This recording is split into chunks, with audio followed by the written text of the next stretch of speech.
আসসালামু আলাইকুম। কেমন আছেন সবাই? আশা রাখছি দেশ ও দেশের বাহিরে, কাছে ও দূরে, যে যেখান থেকে আমার আজকের ভিডিওটা দেখছেন সবাই ভালো আছেন, সুস্থ আছেন এবং নিরাপদে আছেন। আর সেই সাথে আলহামদুলিল্লাহ তোমাদের দোয়া ও ভালোবাসায় আমিও ভালো আছি। তো প্রতিদিনের মতো আবারও তোমাদের মাঝে চলে আসলাম নতুন একটা দিনে নতুন আরও একটা ভিডিও নিয়ে। আশা রাখছি ভিডিওটা তোমাদের ভালো লাগবে। তো এখানে সকাল থেকেই ভিডিওটা করেছি। এখানে সকালে রান্না করার জন্য কচু নিয়েছি, কচু দিয়ে মাছ রান্না করব ও উস্তে চচ্চড়ি করব। উস্তে চচ্চড়ি আমার অনেক ভালো লাগে খেতে, এটা আমার পছন্দ। আর বিছানাটা একটু গুছিয়ে নিলাম, তারপরে সব কিছু কুটে নিয়ে ধুয়ে রান্নাঘরে চলে আসলাম। তো এখানে কিছু পেঁয়াজ কেটে নিয়েছি, তারপরে তরকারি রান্না করার জন্য কচুকে কেটে ধুয়ে নিয়েছি। তারপরে উস্তেটা আমি কেটে তারপরে ধুয়েছি। আর মাছটাকে একটু লবণ দিয়ে ভালোভাবে ধুয়ে পানি ঝরাতে দিয়েছিলাম। পানিটা ঝরে গেলে এখানে লবণ, হলুদ ও ঝালের গুঁড়া দিয়ে একটু মাখিয়ে নিচ্ছি, মাখিয়ে রেখে দেব। আর ওদিকে চুলাটাও ধরিয়ে দিয়েছি, এক চুলায় ভাত বসিয়ে দিয়েছি আর অন্য চুলায় তরকারি রান্না করব। এখানে মাছটাকে মাখানো হয়ে গিয়েছে। চুলাটা জ্বালিয়ে কড়াইটা ভালোভাবে গরম করে নিয়েছি এবং তারপরে মাছ ভাজার জন্য কড়াইতে তেল দিয়ে দিচ্ছি। তেলটাকে ভালোভাবে গরম করে নিয়ে মাছটা দিয়ে দিব। আর এখানে শিলপাটায় কিছু বাটনা বেটে নেব, যেমন সর্ষে ও জিরে বাটা। তো সেটা মাছ ভাজতে হয়ে যাবে। মাছ ভাজতে কিন্তু অনেক দেরি লাগে, যেহেতু মাছটা লাল লাল করে ভাজতে হয়, না হলে খায় না আর কি, একটু কাঁচা কাঁচা থাকলে খায় না। এখানে তেলটা গরম হয়ে গিয়েছে, তারপর আমি মাছটা দিয়ে দিচ্ছি। মাছগুলো ভালোভাবে উল্টে পাল্টে ভেজে নেব।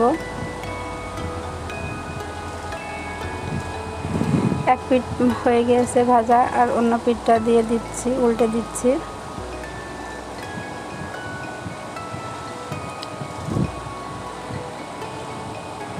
এখানে সবগুলো মাছই ভালোভাবে ভাজা হয়ে গিয়েছে। মাছগুলো তুলে নেব, শুধু মাছের মাথাটা একটু ভালোভাবে ভেজে নিব।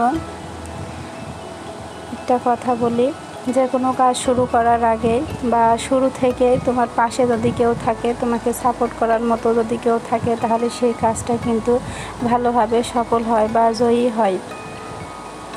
যেমন আমি ইউটিউবে ভিডিও দিতেছি বা ভিডিও দিই, তো আমার পাশে যারা আছে আমাকে সাপোর্ট করে অনেক, তো তাদেরকে তো মনে রাখবোই। তারা আমাকে একটা আশ্বাস দেয় যে না আপু পারবা, আর কি যেই হোক বলে আর কি, পারবা, সফলতা একদিন আসবে, চেষ্টা করো, চেষ্টা করতে থাকো, সফলতা আসবে। এমন একটা কথা বলার মানুষ কিন্তু থাকা খুবই প্রয়োজন। অনেকে আছে গ্রামে রান্না করি, গ্রামে থাকি, গ্রামে মাটির চুলায় রান্না করি, আবার ভিডিও বানাই, এমন কথাও বলে। তো কারো কথায় কোনো কান দেওয়া যাবে না। সবার পছন্দ তো এক না, সবার হাতের পাঁচটা আঙুল যেমন এক না, সবার মন মানসিকতাও এক না। কারোর ভালো লাগে, কারোর ভালো লাগে না। অনেকে আছে সুন্দর সুন্দর কমেন্ট করে, আবার বলে গ্রামের রান্না খেতে ভালো লাগে, মাটির চুলায় রান্না খেতে ভালো লাগে, গ্রামের ভিডিও ভালো লাগে। তো আমি গ্রামে থাকি বলে যে আমার স্বপ্ন থাকবে না, আশা থাকবে না, এটা না। আমারও স্বপ্ন আছে, আশা আছে, ভিডিও বানাই, জানিয়ে হয়তো একদিন আমার মাটির চুলাও ভাইরাল হবে, চেষ্টা করতেছি। তারপরও যদি হবে, না হলে চেষ্টা করতে করতে যখন হবে না, দেখছি যে হচ্ছে না, তারপরে একটা সিদ্ধান্ত আসবো। তো তোমাদের সাথে গল্প করতে করতে আমার রান্নাটা শেষ হয়ে গিয়েছে। এখানে আমি উস্তে চচ্চড়ি করেছি আর কচু দিয়ে মাছ রান্না করেছি, ভাতটাও একসাথে হয়ে গিয়েছে। তো সকালের খাওয়া দাওয়া সেরে এবারে চলে আসলাম কিছু সিট কাটতে। এখানে আমি 3 পিস কাটিং করব, 38 বডির 3 পিস। ভাবলাম এটা তোমাদের সাথে শেয়ার করি। সারাদিন নিয়ে যা কাজকর্ম আছে সবগুলো তো তুলে ধরতে পারি না, একটু একটু করে নিই। তো এখানে আমি মাপটা নিয়েছি। আর একটা কথা, মধ্যবিত্ত পরিবারে যদি একটু সেলাই মেশিনের কাজ বা যে কোনো হাতের কাজ করা যায়, তাহলে কি হয়, নিজেদের একটু সুবিধা হয়, ভালো হয়। এটা আমাদেরই ভালো, আর হাতের কাজ শিখে রাখা তো ভালোই। তো সিট মিট কেটে তারপরে আর আজকে আমার ননদ নানির বাসায় বেড়াতে যাচ্ছে, তো ওকে তুলে দিতে যাচ্ছি রাস্তায়। তো ভাবলাম সেটাই তোমাদের সাথে শেয়ার করি। তো ওকে আমি ননদের চোখে দেখি না, ও আমাকে ভাবির চোখে দেখে না। আমরা দুই বোন যেভাবে থাকে, হাসি আড্ডা, নিজেদের কথা শেয়ার করা। তো ওকে অনেক মিস করব। ও চলে যাচ্ছে আর থাকবে কিছুদিন, খুব মিস করব।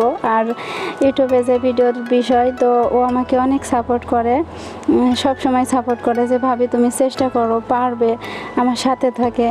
তো এটাই সবচেয়ে বড় কথা যে ও আমাকে সাপোর্ট করে, এটা তো আমার মনে থাকবেই। তো আজকের ভিডিওটা এই পর্যন্তই। আমার কথার কোনো অংশ বা আমার ভিডিওর কোনো অংশ যদি তোমাদের ভালো লেগে থাকে, তাহলে একটা লাইক করে, ছোট্ট একটা কমেন্ট করে চ্যানেলটিকে সাবস্ক্রাইব করে দিয়ে পাশেই থাকতে পারো। পাশে থাকা বেল বাটনটি অল করে আমার সাথে থাকতে পারো, যাতে করে আমি ভিডিও ছাড়ার পরে তোমাদের কাছে নোটিফিকেশন চলে যায় আর তোমরা সময় করে সেটা দেখে নিতে পারো। পরবর্তী